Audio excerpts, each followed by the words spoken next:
Muito bem, vamos abrir as nossas Bíblias em Juízes capítulo 6. Juízes capítulo 6.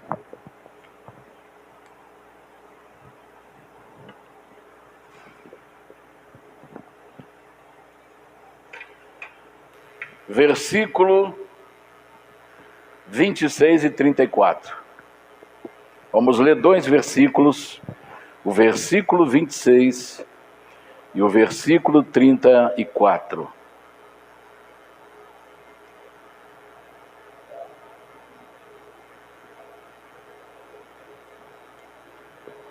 Glória a Deus. Quem já achou, diga um amém. O versículo diz assim: e edifica ao Senhor teu Deus um altar no cume deste monte, ou seja, em cima do monte, forte, num lugar conveniente, ou seja, apropriado, adequado. E toma o segundo boi e oferecerás em holocausto com a lenha que cortares do bosque. Verso 34. Então o Espírito do Senhor revestiu a Gideão, o qual tocou a buzina, e os abiezritas se juntaram após ele. Só esses dois versículos para nossa meditação. Muito bem, faça a sua oração, peça ao Senhor para falar com todos nós precisamos ouvir a voz do nosso Deus. Ele conhece a nossa necessidade, conhece as nossas fragilidades, os nossos temores, os nossos medos, as nossas preocupações. Faça a sua oração. Senhor, nosso Deus e nosso Pai, muito obrigado, meu Deus, por estarmos nesta manhã na Tua casa. Muito obrigado, Senhor, pela noite que passamos na Tua presença, e o Senhor nos concede mais um dia, Senhor, um dia de bênçãos, um dia de vida, e que esse dia seja muito proveitoso na Tua presença, Senhor. Que possamos, ó Pai, termos um encontro real com o Senhor. Pai Santo, nos abençoe nesta manhã, Senhor. Nós precisamos da Tua graça, porque a Tua graça nos basta, porque o poder se aperfeiçoa nas nossas fragilidades. Pai Santo, abençoa-nos nesta manhã. Abençoe os pastores, abençoe os obreiros, abençoe o diaconato, os músicos, cantores, abençoe as crianças, jovens, adolescentes, os casais, os homens e as mulheres. Pai Santo, venha derramar sobre nós a Tua graça nesta manhã. Enquanto a Tua palavra é ministrada, que o Senhor estenda as Tuas mãos para operar milagres no nome do Santo Filho Jesus. Pai Santo, que haja cura das enfermidades crônicas, Senhor, que todo o organismo deste irmão, desta irmã, desta pessoa que nos assiste pelas redes sociais, sejam restaurados, meu Pai. Restaura, Senhor, o aparelho digestivo, Pai Santo. Faça um milagre de cura, arrancando tumores, hemorragias, tudo que está, Senhor, causando mal no corpo desta pessoa, saia do aparelho digestivo em nome do Senhor Jesus.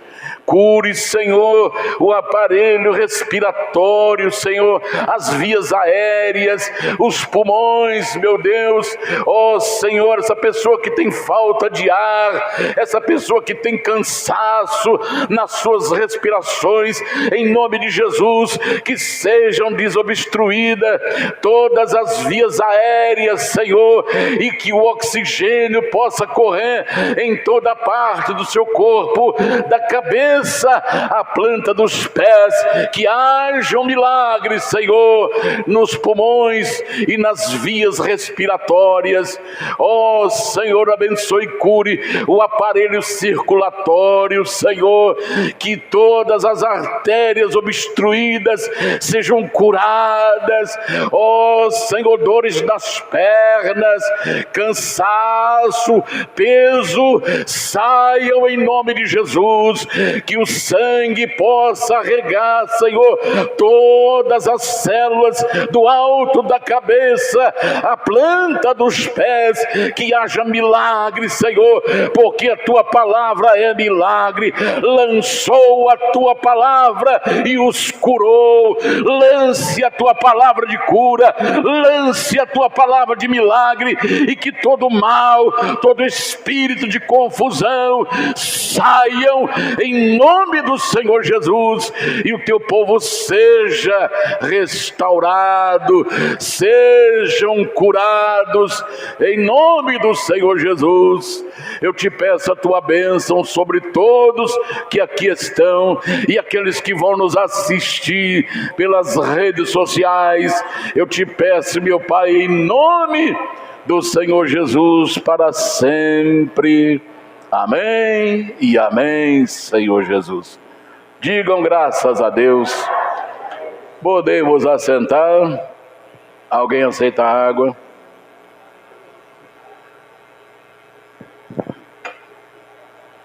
Muito bem. O assunto que eu gostaria de compartilhar com os irmãos hoje é hora de acender a fogueira. É hora de acender a fogueira. Esse é o assunto que eu gostaria de compartilhar com os irmãos. Irmãos, a palavra de Deus ensina para nós que desde o Velho Testamento, dos anos lá da era do Velho Testamento, há milhares de anos atrás, todas as coisas que relacionam-se com Deus, todos os seus ministros, eles tiveram contato ou a base da sua vida ministrativa, da sua vida com Deus, do seu relacionamento com Deus, está relacionado ao fogo. Se nós olharmos as ordens que Deus deu para o sumo sacerdote em relação a ministrar no templo, ele tinha um triplo ministério ligado ao fogo. Primeiro, ele tinha que acender o fogo do altar do sacrifício. Então, antes de entrar no templo, ele já estava ministrando sobre o poder do fogo. Segundo, quando ele adentrava ao lugar santo, ele tinha que acender o candelabro. Ali está o fogo da iluminação, e lá fora o fogo do sacrifício, e depois ele acendia o altar de incenso, que era o fogo que representa as orações, o perfume que sobe perante Deus. Então nós vemos aqui a Trindade estabelecida no altar, estabelecida no templo. Então o sumo sacerdote tinha fogo antes de ministrar. A palavra de Deus mostra para nós que a igreja apostólica começou com fogo. Começou com fogo. Tinha 120 discípulos reunidos no cenáculo, quando veio um vento impetuoso, um vento forte, fazendo muito barulho naquela madrugada, no dia de festa de Pentecostes. E aí a palavra de Deus disse que veio, que eles viram pousar sobre a cabeça de cada discípulo, daqueles 120 discípulos, uma língua de fogo. Então a igreja começou com fogo.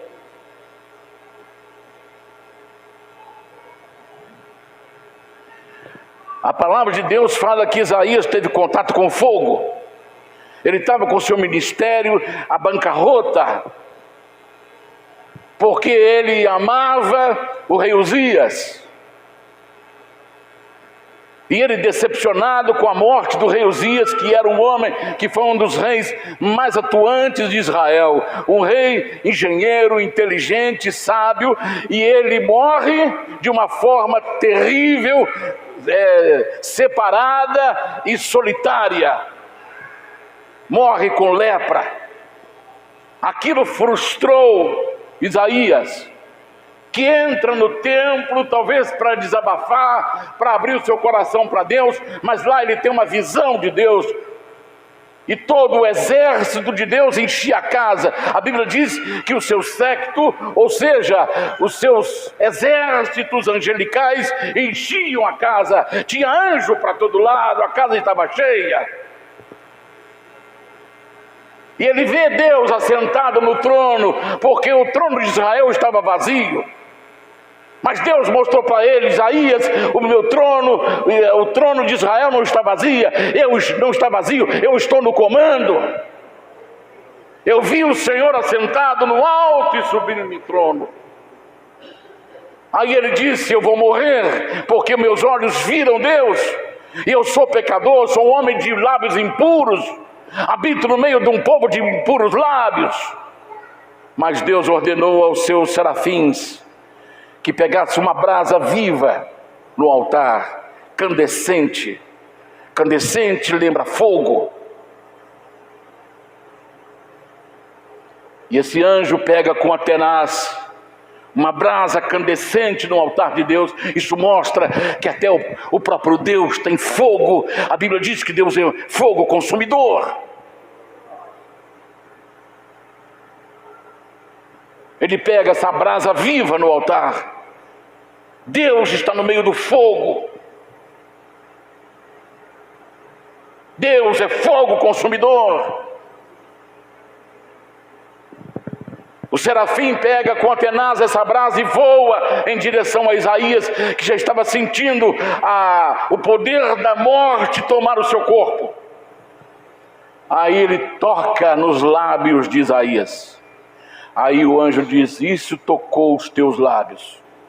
A tua iniquidade foi purificada, a tua iniquidade foi perdoada e o teu pecado purificado.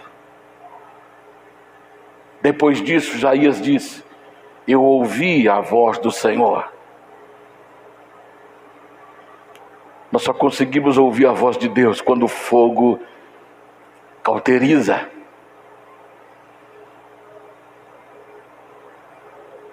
Quando o fogo toca. Quando o fogo não apaga.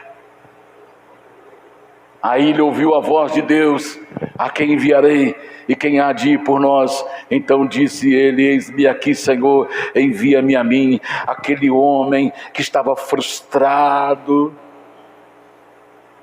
que estava no anonimato, se torna um dos maiores profetas da história.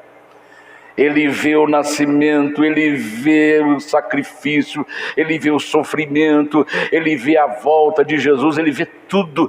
Deus descortinou tudo para o profeta Isaías, porque houve fogo no começo do seu ministério.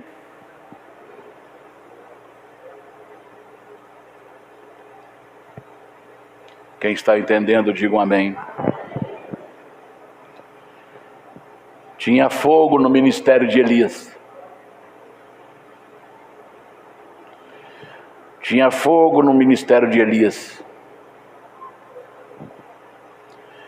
A palavra de Deus diz para nós lá em Efésios capítulo 4, verso 30 e 1 Tessalonicenses 5,19, olha o que diz aí a palavra: não entristeçais o Espírito Santo de Deus, no qual estáis selados para o dia da redenção. O Espírito Santo é fogo. João disse assim: eu vos batizo com água, mas virá um mais forte, mais poderoso do que eu. Ele vos batizará com o Espírito Santo e com fogo.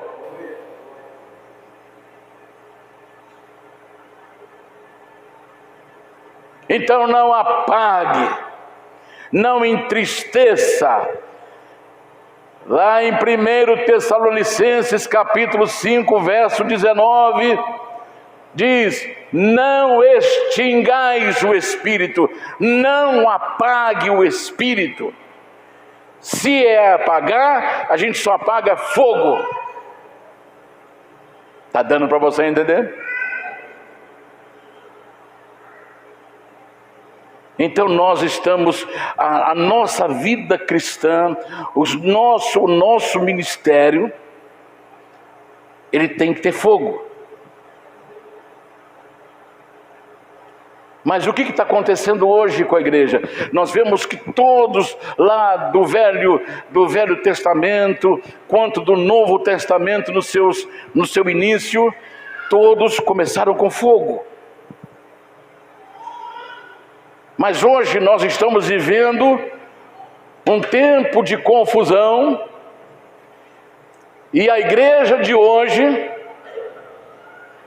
ela deixou apagar o fogo do Espírito, e hoje elas estão oferecendo fogo estranho. Levítico capítulo 10, do 1 ao 3. Olha o que está acontecendo hoje. E os filhos de Arão, Arão era sumo sacerdote, os seus filhos, consequentemente, seriam os que iriam dar sequência ao ministério de Arão. Mas o que eles fizeram? Nadab e Abiú tomaram cada um o seu incensário e puseram neles fogo, e colocaram incenso sobre eles, e ofereceram fogo estranho perante o Senhor, o que não lhes ordenara. Então saiu fogo de diante de Deus. Olha o fogo novamente aí, olha o fogo consumidor aí. Então saiu fogo de diante do Senhor e os consumiu. Arão não tinha nem corpo para ser sepultado. Deu para entender? Arão não teve nem restos mortais para que pudesse colocar na lápide: aqui está o corpo de Nadab e Abiú. O fogo do Senhor os consumiu e morreram perante o Senhor. E disse Moisés a Arão: isto é o que o Senhor falou, dizendo: serei santificado naqueles que se chegarem a mim, e serei glorificado diante de todo o povo. Porém, Arão calou-se. Até o 3, não é isso? Obrigado. Então hoje, a igreja, ao invés de manter o fogo aceso, eles optaram para oferecer fogo estranho. Então hoje, mas como é que você sabe que é fogo estranho?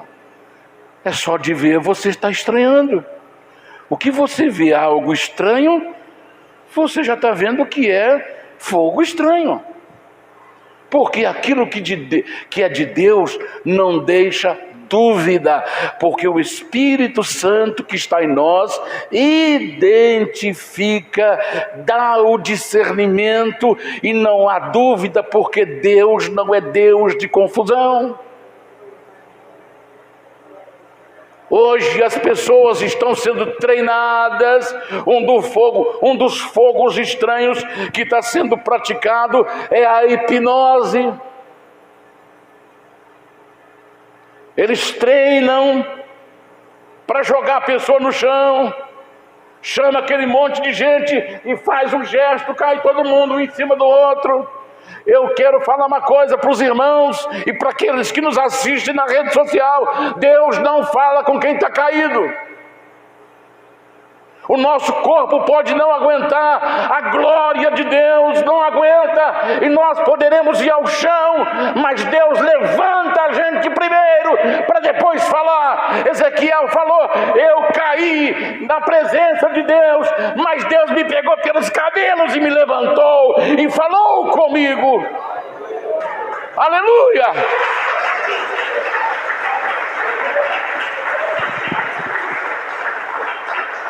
Alguém pode cair por ver a glória de Deus, mas enquanto Deus não o levantar, Deus não fala com ele.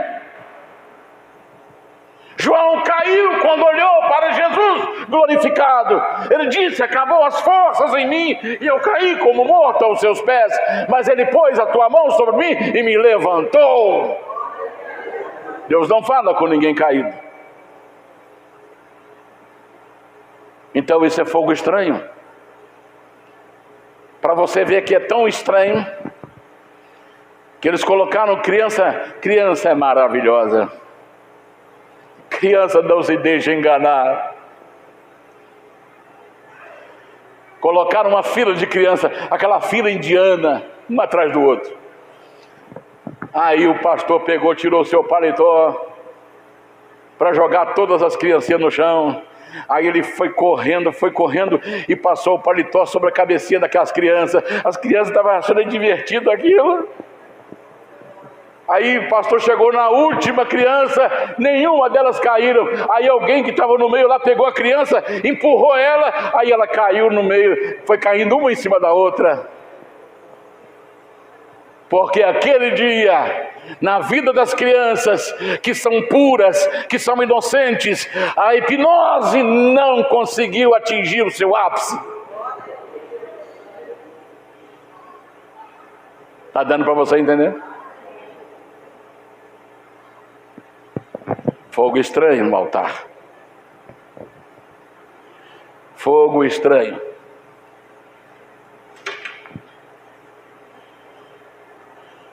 A palavra de Deus ensina para nós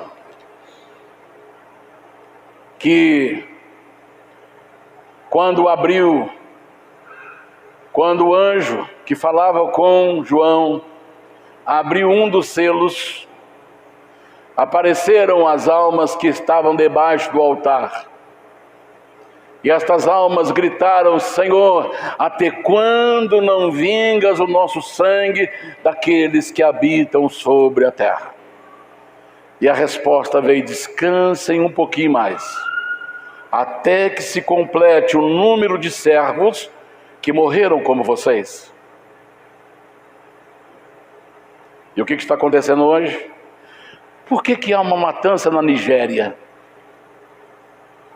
Igrejas sendo queimadas, homens e mulheres sendo fuzilados em nome de Jesus, em nome da sua fé.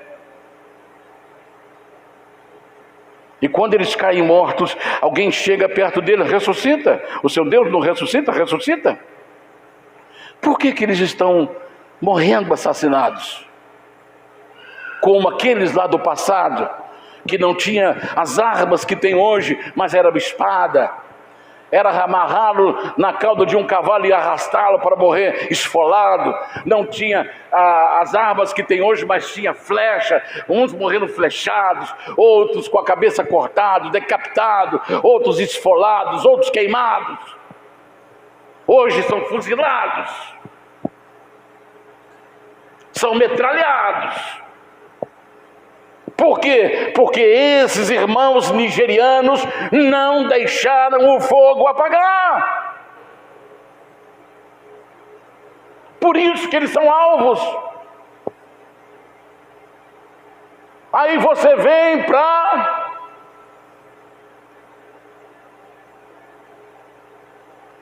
continente americano, América do Sul, Central e do Norte.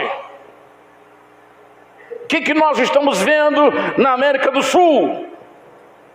A igreja, ao invés de manter o fogo aceso, elas estão se aliando ao comunismo, que é o perseguidor, que mataram 100 milhões de pessoas ao redor do mundo. A igreja está se aliando ao comunismo. A igreja se aliou ao comunismo.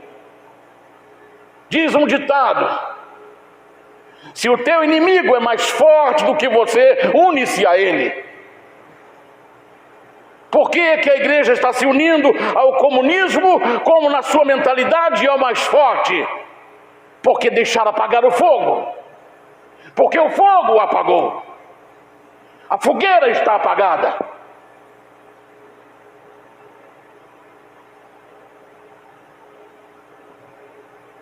Então eles se uniram, aqueles entre aspas e muitas aspas, que é o mais forte, porque eles esqueceram de que João, cheio do Espírito Santo, disse: filhinhos, o que está em vós é maior do que aquele que está no mundo.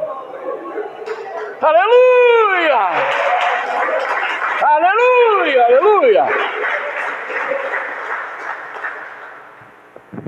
Eles esqueceram disso, porque o fogo da iluminação está apagado.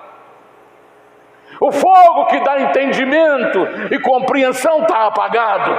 Então eles se uniram ao comunismo e se tornou políticos para defender a igreja. E a igreja não precisa da defesa de nenhum homem. E quando defendemos a nossa própria fé, porque quem defende a sua igreja é o Senhor, ainda que ele tenha que fazer o imperador virar animal e comer grama e comer capim, ainda que ele tenha que fazer um Herodes ser comido de bicho na frente de uma multidão, mas quem cuida da sua igreja é ele.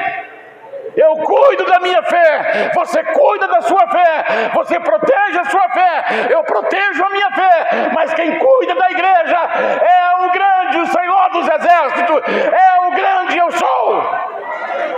Ele não precisa de político. É a razão dos escândalos. Hoje o escândalo existe porque a igreja se envolveu com esse lixo da sujeira, da politicagem. Seus líderes apagaram o fogo e foram se aliar com o inimigo. Aí eles usam aquela desculpa: Daniel foi político na Babilônia. Daniel não... Você vê na Bíblia que Daniel fez santinho para distribuir lá para os caldeus, ó. Eu estou na campanha aí para ser um dos primeiros lá no palácio de Nabucodonosor. Vota em mim. Daniel fez isso? Nada. Daniel foi colocado, e se ele não aceitasse, ele era morto. Aí eles falam assim: não, tem que pôr um Daniel lá na política. Não é Daniel que se politizou, foi eles que colocaram. Se Daniel não aceitasse, eles matavam ele, porque era a ordem do rei Nabucodonosor. Ah, mas José no Egito, foi Deus que colocou, foi José que fez propaganda. Ó, me coloca lá, me apresenta lá para Faraó, para colocar-me lá como governador. Ele fez campanha para isso? Não. Foi o rei Faraó que colocou José para governar. Se ele não aceitasse, morria. Essa desculpa é esfarrapada. Essa desculpa é diabólica, porque está tirando a finalidade da igreja do Senhor, está apagando os altares, apagando o fogo, para que as pessoas ofereçam fogo estranho. É por isso que a igreja na América do Sul, na América Central, na América do Norte estão apagadas. templos enormes nos Estados Unidos estão lá juntando poeira e lixo. Uma enorme igreja chamada o Templo de Cristal, ela é toda de vidro.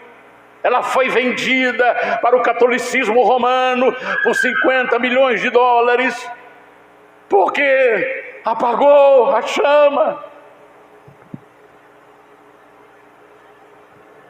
Igrejas nas Américas foram transformadas em boates, em barzinhos, em casas de prostituição.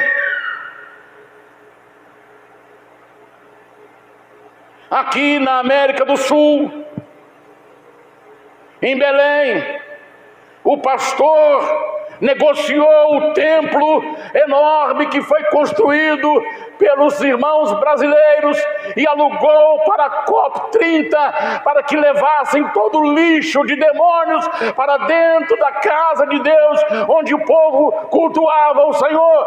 E ele recebeu 2 milhões. Então, porque são políticos, estão unidos com os demônios e unidos com o comunismo.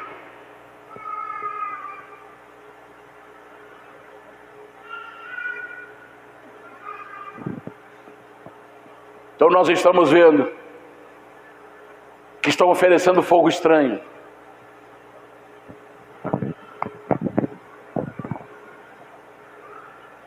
E hoje, eles obrigam os membros da igreja a votar nos seus representantes, entre muitas aspas.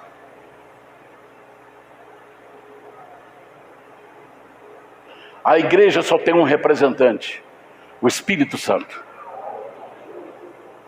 que é o fogo, que aquece, que ilumina, que fortalece, que cauteriza, que cura, que dá coragem.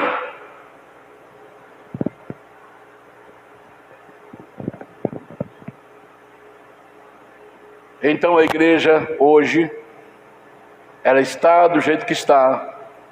Se você olhar a Europa, que foi o primeiro lugar aonde o Evangelho chegou depois de Jerusalém, Samaria. A Europa foi a primeira a ser evangelizada, depois que saíram de Jerusalém. Hoje a Europa está virando ateu. Templos enormes foram fechados. Da mesma forma, alguns templos viraram boates, inferninhos, onde antes cultuavam a Deus, agora a bebida é solta e o sexo é vendido lá dentro. Igual aconteceu aqui na COP30 com o templo lá em Belém. Os santos eram vendidos, as imagens eram vendidas dentro do templo, espalharam imagens dentro do templo, e as danças com roupas menores, com roupas íntimas, eram praticados dentro daquele templo, e os irmãos não podiam fazer nada, porque o seu líder vendeu a sua igreja.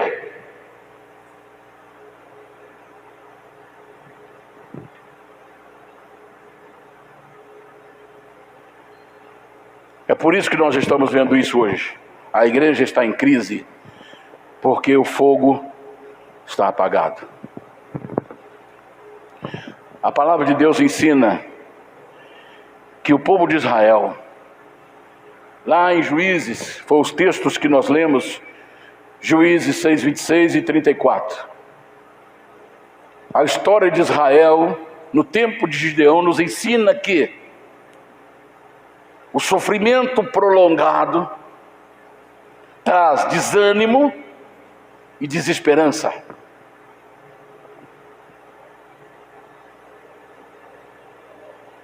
Então, quando uma pessoa está enfrentando uma enfermidade prolongada, ela se desespera achando que Deus esqueceu dela. Ela perde a sua esperança. Ela perde o seu equilíbrio. Então, por isso entra a ação do Espírito Santo, trazendo equilíbrio e domínio próprio. A palavra de Deus nos ensina, e às vezes, quando estamos enfrentando uma luta prolongada, uma situação adversa prolongada, esquecemos o que o Espírito Santo diz, através do apóstolo São Paulo, na sua primeira carta aos Coríntios, capítulo 10, versículo 13, que diz: nenhuma, ele usa lá, não veio sobre vós tentação, mas no lugar de tentação ali é provação, que é também a tentação, mas a mesma coisa, mas tem uma versão que é provação. Não veio sobre vós provação, senão humana, senão aqui da terra. Está dando para você entender? Para os cristãos não é o demônio, é provação humana, uma perseguição, uma calúnia, uma enfermidade física. Não veio sobre vós provação, senão humana. Mas fiel é Deus, que não vos deixará tentar ou ser provado acima do que podeis suportar. Antes, com a provação, dará também o escape para que o possais ou a possais suportar. Então nunca vai vir provação além do que nós podemos suportar. Ah, pastor, não estou aguentando. Aguenta, está aguentando. Você vai aguentar, porque Deus é fiel. Ele não deixará ela vir além da sua capacidade de suportar.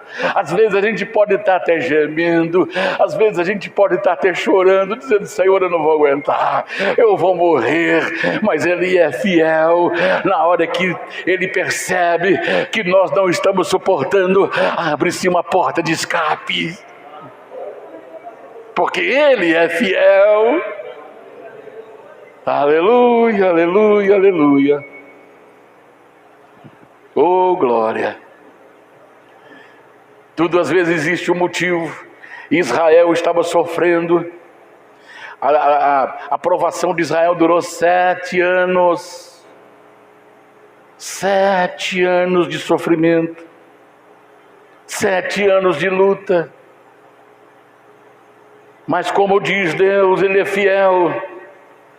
E não deixará vir provação além das nossas forças, mas junto com a provação virá uma porta de escape. Aí Deus, chegou o momento de Israel ser livre da sua provação. O motivo do seu sofrimento era Juízes capítulo 6, 1 e 10, dizendo: o povo fez o que era errado perante os olhos do Senhor, e o Senhor os entregou nas mãos dos midianitas por 7 anos. Porque eles se afastaram de Deus. E quando nós nos afastamos de Deus, Deus quer buscar aquilo que é dele. E nós pertencemos a Ele. Não pertencemos a este mundo. Não pertencemos ao sistema. Pertencemos ao Senhor. Somos cidadãos do reino de Deus. Verso 10. E disse: eu sou o Senhor vosso Deus, não temais aos deuses dos amorreus, em cuja terra habitais, mas não destes ouvido à minha voz. Quando não damos ouvido à voz de Deus, vem a disciplina. Então o motivo do sofrimento de Israel é porque eles deixaram de ouvir Deus e deram ouvido aos deuses dos amorreus. Então Deus os entregou. Deus permitiu que o inimigo prevalecesse sobre Israel. 6:2. E prevalecendo a mão dos midianitas sobre Israel, fizeram os filhos de Israel para si por causa dos midianitas, as covas que estão nos montes, as cavernas e as fortificações. Então Israel sofreu muito na mão dos midianitas e dos inimigos orientais. 6-8.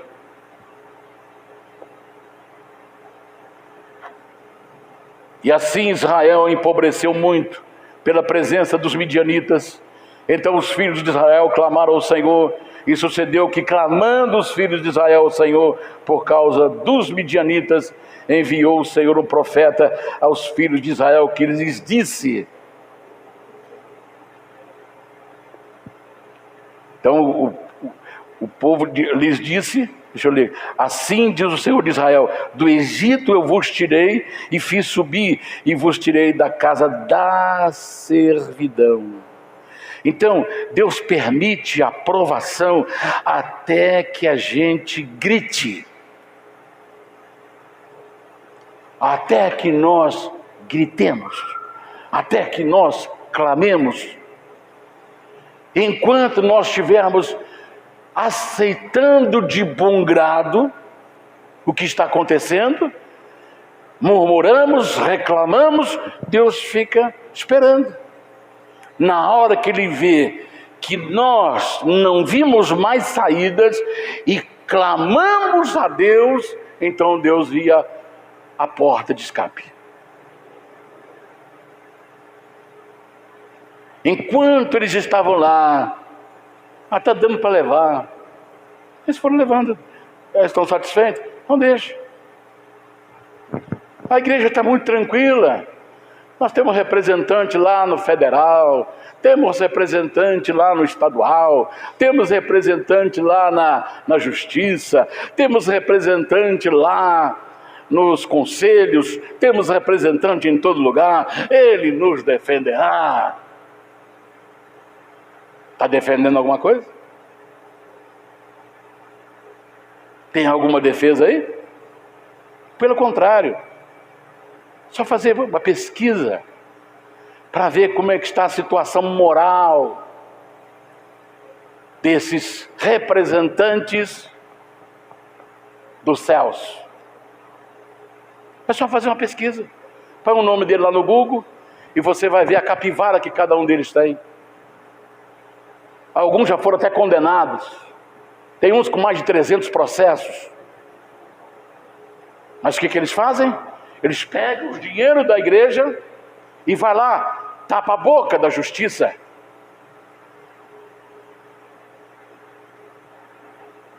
Para não sair. Eu me lembro que um dia nós ouvimos, eu cheguei lá, quando eu vi falar que ia sair notícia, ele falando, eu corri lá, procurei a revista Veja, olha, não deixe sair essa reportagem. Eu ofereci X milhões para não sair a reportagem, mas eles disseram que a reportagem já estava rodando na máquina da revista. Aí eu cutuquei com meu colega assim, ó, tem problema aí, tem problema na área. Quando nós chegamos, quando saiu da reunião, eu vi uma banca de jornal, tem a revista Veja, tem a última, peguei, aí fui ver lá, tentativa de assassinato de um líder religioso contra a sua cunhada. Está vendo como é que vai se tapando os buracos dos escândalos? É por isso que a igreja está desse jeito. Quem está entendendo, diga amém. Enquanto a igreja está calada,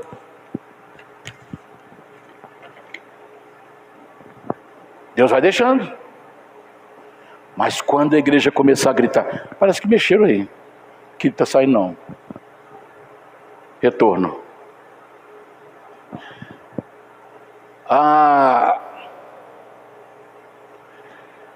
Enquanto...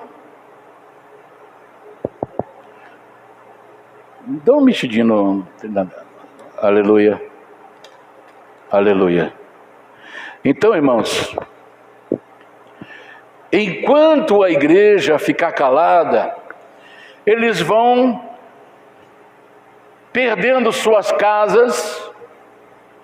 Juízes 6:2, aí perdemos a nossa casa, vamos fazer casa nas cavernas. Não tiraram a nossa casa, vamos para a caverna, vamos fazer uns buracos lá, vamos morar lá dentro. Perderam a sua comida. Juízes 6, 3, 4, 5 e 6. A gente come qualquer coisa aí, come mosquito, come gafanhoto, come grilo, come barata, come rato. Porque tudo que eles plantavam, o inimigo vinha e levava. Aos milhões, aos milhares. Não aos milhões, aos milhares.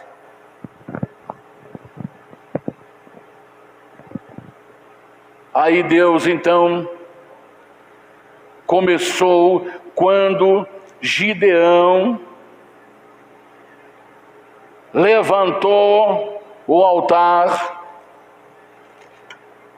Quando Gideão levantou o altar, no texto que nós lemos, deixa eu confirmar aqui para você, 6:26.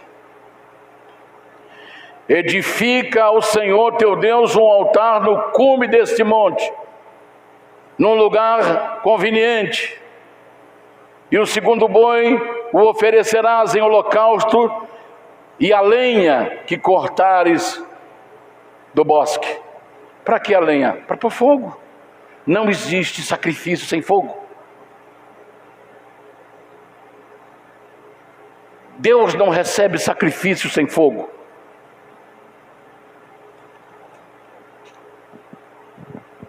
Então, quando Deus mandou, quando Ele fez isto, a Bíblia diz que Ele foi tomado pelo Espírito Santo, Ele foi cheio do Espírito Santo.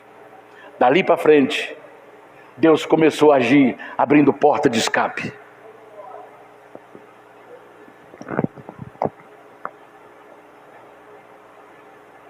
Então o que Deus fez? Chamou Gideão e falou: olha, eu vou usar você para libertar meu povo. Mas tem muita gente com você. Qual era o tamanho do exército inimigo? 135 mil homens, com 135 mil camelos. Qual era o tamanho do exército de Israel? 32 mil homens. Homens fortes? Não. Como é que estava o estado desse homem? Esses 32 representam mais de 200% a mais do que o exército de Israel. E Deus falou: tem muita gente com você. Então, aos olhos humanos, com 32 mil, era impossível derrotar um exército de 135 mil homens com 135 mil camelos, porque o exército era menor, homens famintos, homens fracos e homens medrosos. Porque há 7 anos eles plantavam, há 7 anos eles moravam em buraco. Que força eles terão? Onde eles tirarão força para enfrentar-se? Tão fraco porque não alimentam, tão fraco porque não têm a sua casa. É impossível aos olhos do homem.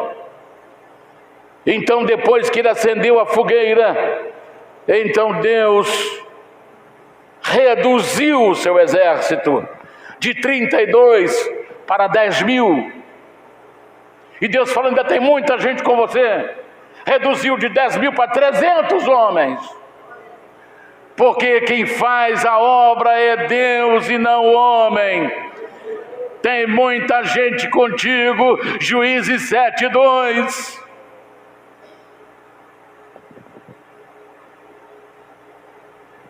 Juízes 7:2.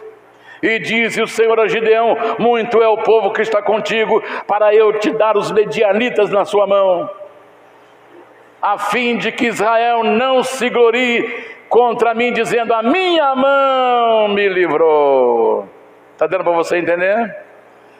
Está lembrando das alianças da igreja? Eu sou o deputado que livrei a cara da igreja lá no Senado.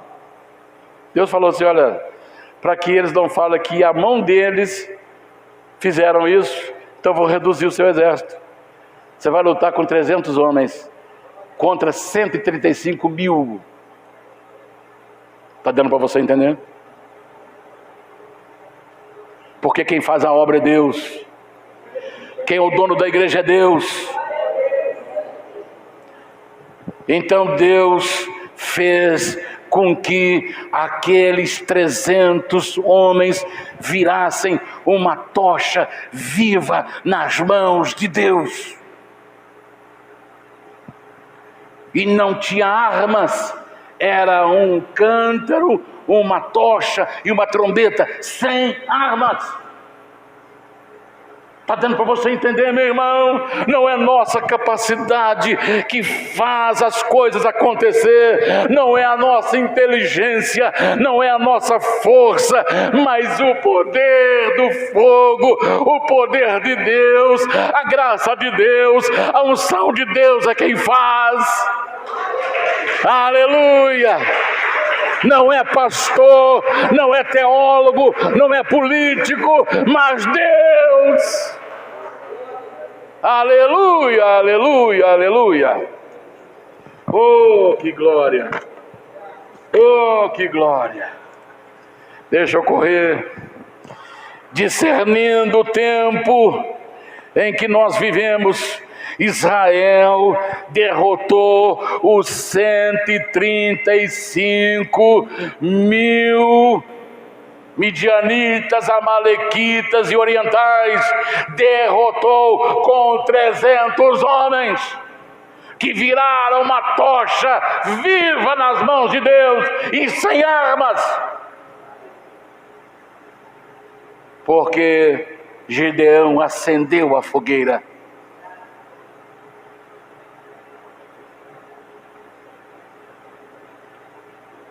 Discernindo o tempo que vivemos, estamos vivendo tempos de perdas como Israel, de fome e desesperança. A Bíblia fala que nós estamos vivendo hoje a falta de amor. A Bíblia diz em Mateus 24:12, por se multiplicar o pecado, o amor de muitos se esfriará. Nós estamos vivendo em tempo de esfriamento, na sociedade, na igreja, nos ministérios. Esfriou, gelou. Estamos vivendo esse tempo. Desunião e divisão. Mateus 12:25. Jesus disse que a casa dividida, o reino dividido, não subsistirá. Satanás faz tudo para dividir sua casa. Satanás faz tudo para dividir a igreja. Satanás faz tudo para dividir a sua família, porque ele sabe que uma casa dividida não subsistirá, ela será derrotada, o reino será derrotado. E que nós estamos vendo hoje é uma grande desunião e divisão. O mundanismo, conforme 1 João 5,19, o sistema maligno invadiu a família e a igreja. Você sabia que hoje tem irmãos crentes que ainda assistem pelas redes sociais, pela televisão, desfile de escola de samba? Como é que uma igreja dessa pode ser cheia do Espírito se está ligado naquilo que o diabo está lançando dentro das suas casas? Você sabia que tem crente hoje que assistem novelas das redes de televisão, lixo?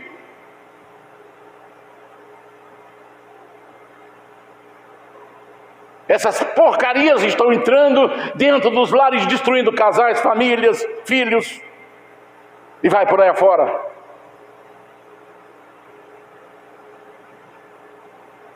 Como é que o fogo vai estar aceso se o espírito que está entrando na casa da pessoa através da novela, através do carnaval que ele está assistindo, através das pornografias que ele está vendo, como é que o fogo vai ficar aceso? Porque o pecado tira força, o pecado corrói ossos, o pecado enfraquece, o pecado empobrece, o pecado destrói.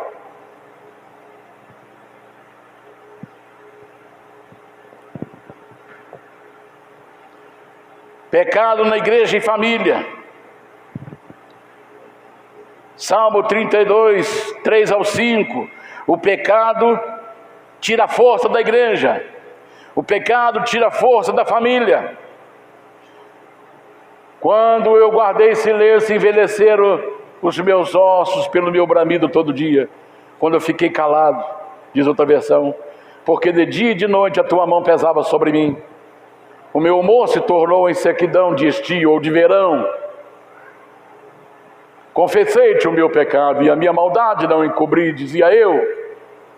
Confessarei ao Senhor as minhas transgressões e tu perdoaste a maldade do meu pecado. Porque enquanto o pecado está sendo alimentado dentro da casa, da família, a família está perdendo força. A igreja está perdendo força. Quando o pecado é alimentado na igreja. A Bíblia diz que Pedro, quando pecou contra Jesus, negou Jesus, ele foi se aquecer na fogueira de estranhos. E quando ele estava aquecendo naquela madrugada na fogueira de estranhos, eles se expulsaram dali. Você é um deles também. A tua fala te condena. E quantos estão aí se aquecendo na fogueira de estranhos? Querem pregar o evangelho, mas não pode, porque tem que obedecer a ordem da liderança. Eles querem pregar a verdade, mas não podem, porque estão aquecendo-se em fogo estranho. Eles estão sendo calados pela própria denominação, que tem que falar, ler na cartilha deles. E muitos estão ficando sem poder exercer a sua função ministerial, que foram calados.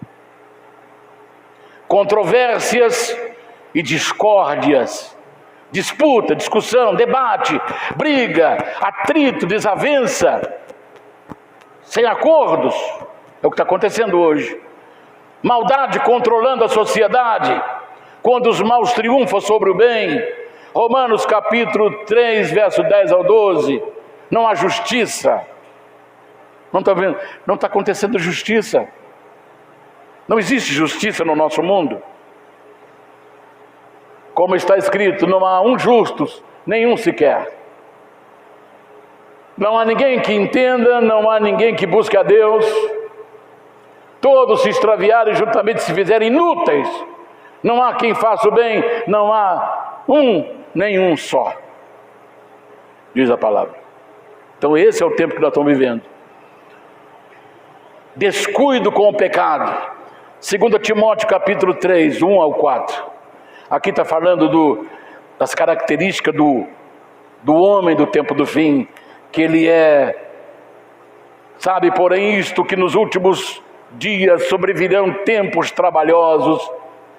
Porque haverá homens amantes de si mesmos, avarentos, preguiçosos, presunçosos, soberbos, blasfemos, desobedientes a pais e mães, ingratos, profanos, sem afeto natural, irreconciliáveis, caluniadores, intemperantes, cruéis, sem amor para com os bons, traidores, obstinados, orgulhosos, mais amigos dos deleites ou dos prazeres do que amigo de Deus, tendo aparência de piedade, mas negando a eficácia dela. Afasta-te deste, afasta-te. Ao invés de afastar, a igreja está se unindo a essa gente. É por isso o caos, é por isso a confusão, e Deus não está no meio dessa confusão. Então chegou a hora de acender a fogueira. Eu quero falar para vocês uma coisa que Charles Spurgeon desafiou os leigos da sua igreja. Leigos são aquelas pessoas que não são líder, são as pessoas que não estão liderando, são os leigos. Então Charles Spurgeon, ele desafiou os leigos da sua igreja a clamarem em oração intercessória, porque a oração intercessória ele tem dois efeitos. O primeiro, a oração de um justo pode ir muito em seus efeitos. A oração intercessória, ela pode trazer restauração e restituição. A Bíblia fala que quando Jó intercedia pelos homens que perseguiram ele, Deus o curou das suas chagas e multiplicou a sua riqueza por causa intercessória. Então ele desafiou os leigos a orar: ó Senhor, aviva a tua obra em mim.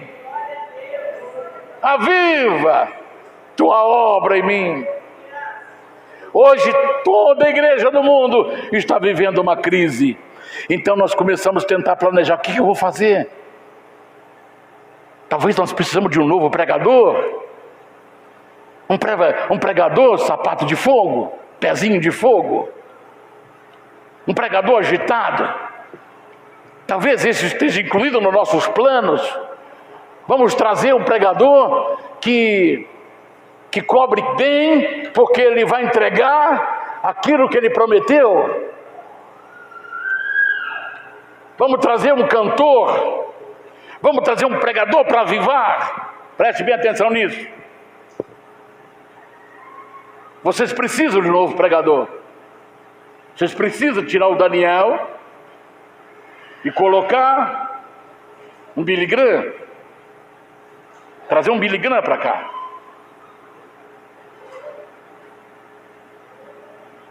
Nós temos que tirar toda a equipe de louvor e colocar um novo louvor. Esse é o desafio de Spurgeon. Precisamos de um outro tipo de louvor? Precisamos de um outro estilo de pregação? Precisamos de uma nova maneira de fazer as coisas de Deus?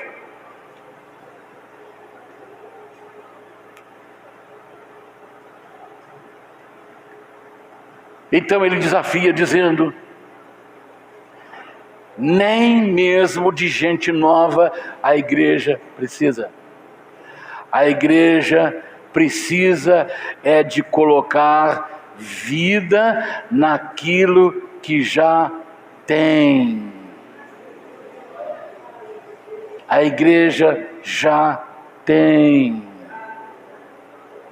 Não precisa de novo louvor. Não precisa de novo pregador.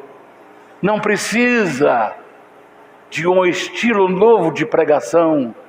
Precisa de colocar vida naquilo que tem. E o que a igreja tem? Romanos 8:11. Vamos ver o que a igreja tem. E se o Espírito daquele que dentre os mortos ressuscitou a Jesus habita em vós, aquele que dentre os mortos ressuscitou a Cristo, também,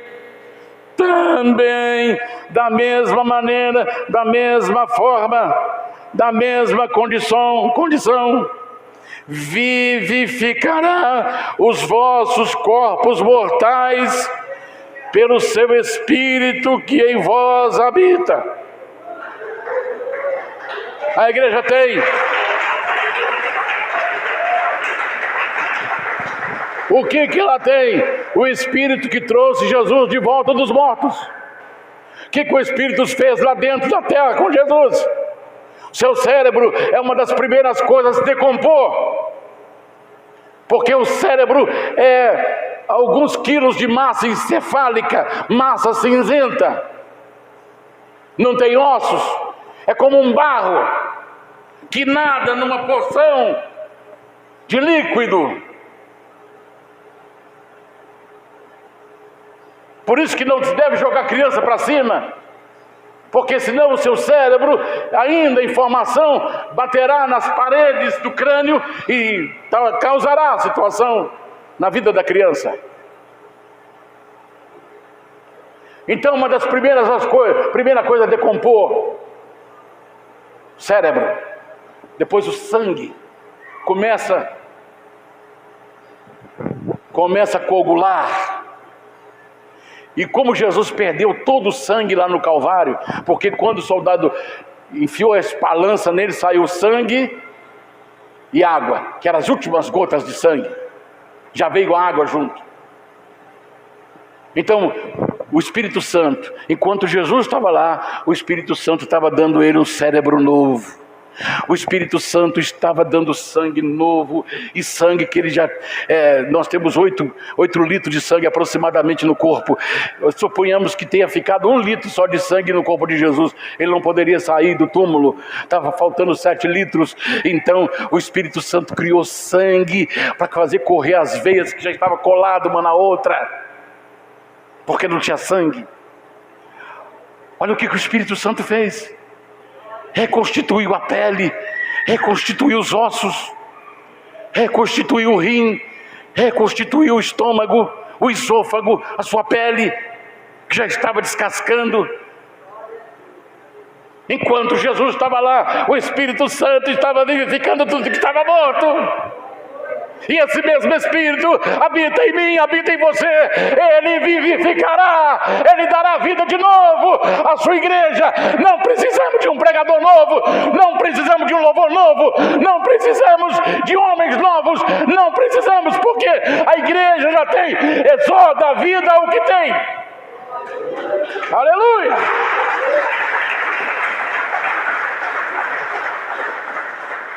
Aleluia! Existe uma síndrome em todos nós que é destrutiva. E essa síndrome diz assim: ah, se eu tivesse. Quem é que não falou isso aí uma hora? Ah, o casado fala assim: ah, pastor, se eu tivesse uma mulher que me acompanhasse na igreja, que viesse comigo para os cultos, eu seria um novo pastor, eu seria um novo crente. Ah, pastor, se eu tivesse filhos obedientes, que viesse para a igreja tudo quando eu falasse para eles. Ah, se eu tivesse um dinheiro, ia fazer isso, ia fazer aquilo. Ah, se eu tivesse. É a síndrome destrutiva, se eu tivesse.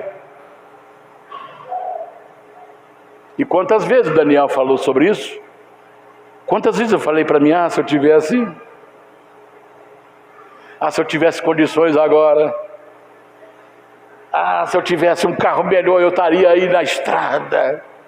ah, se eu tivesse dinheiro, eu estava fazendo isso, fazendo aquilo, e fazia muito mais... ah, se eu tivesse... É a síndrome destrutiva. Então, Spurgeon, ele dá a receita para a cura da nossa debilitante vírus do ar, se somente eu tivesse. Se eu tivesse um marido mais amoroso, se eu tivesse um pai mais companheiro, se eu tivesse um filho mais obediente, se eu tivesse um irmão mais saudável, ah, se eu tivesse. Então ele dá a cura, a receita para a destruição da debilitante vírus do ar, se somente eu tivesse. Vamos à receita. Com o coração cheio de peso e paixão, ele diz: se desejar ou se deseja ver um trem se mover, não precisa de uma nova locomotiva ou de 10 locomotivas. Você tem é que acender o fogo, aquecer o vapor para mover o motor que já existe. Está dando para você entender? Ah, se eu ganhasse na loteria. Ah, se eu tivesse saúde. Ah, se eu pudesse. Ah, isso só vai te destruindo. Ele dá a receita. Você não precisa de um novo. Você tem que pôr fogo naquilo que já existe em você. Está dando para você ver? Está dando para você entender? Você tem que pôr fogo no que está dentro de você. É o que ele está dizendo aqui para os leigos. Você não precisa de uma outra locomotiva. Ponha fogo e aqueça o vapor e ela vai andar. Acenda a fogueira. Acenda a fogueira da vida que está em você, que é o Espírito que habita em nós. Acenda essa fogueira. Spurgeon prossegue. Não é de uma nova pessoa, de um novo plano, mas da vida de Deus neles. Isso é o que a igreja precisa, nosso casamento precisa, nossos filhos precisam, nossa família precisa. Coloca vida neles. Coloque vida naquilo que está dentro de você. E você vai ver as coisas acontecerem ao seu redor. Aqueça a locomotiva, não troque, não traga mais 10 locomotivas, nem substitua aquela. Aqueça a água que está nessa locomotiva parada e o motor dela vai fazer funcionar e ela vai andar arrastando 100, 200, 300 vagões. A Bíblia fala que nós teremos a força de 1000 homens. Às vezes não estamos tendo força de nenhum homem. Então, Senhor, aqueça o fogo do Espírito, acenda a chama do Espírito que está em mim, e eu terei força de 1000 homens. A palavra fala que o menor terá força de 1000 homens. O menor só precisa de uma coisa: acenda a fogueira que está em você. E eu já concluo. Acenda a fogueira dentro de você. Romanos capítulo 12, versículo 1. A fogueira da adoração, a fogueira da oração, a fogueira do louvor, porque não existe sacrifício sem fogueira. Não existe altar sem fogo. Deu para entender, irmãos? Romanos, rogo-vos, pois, irmãos, pela compaixão de Deus, que apresentei os vossos corpos em sacrifício vivo, santo e agradável a Deus, que é o vosso culto racional. Então, nós estamos aqui, nós somos o sacrifício, mas o altar está apagado. Vamos acender a fogueira? Você não precisa de um novo marido. Você não precisa de uma nova esposa. Você não precisa de um filho que te obedece. Você não precisa de mais dinheiro. Você não precisa de mais disso ou mais daquilo. Você não precisa de um novo pregador. Você não precisa de um deputado. Você não precisa de um presidente. Você não precisa disso. Você precisa pôr vida naquilo que já está dentro de você. Aleluia! Amém.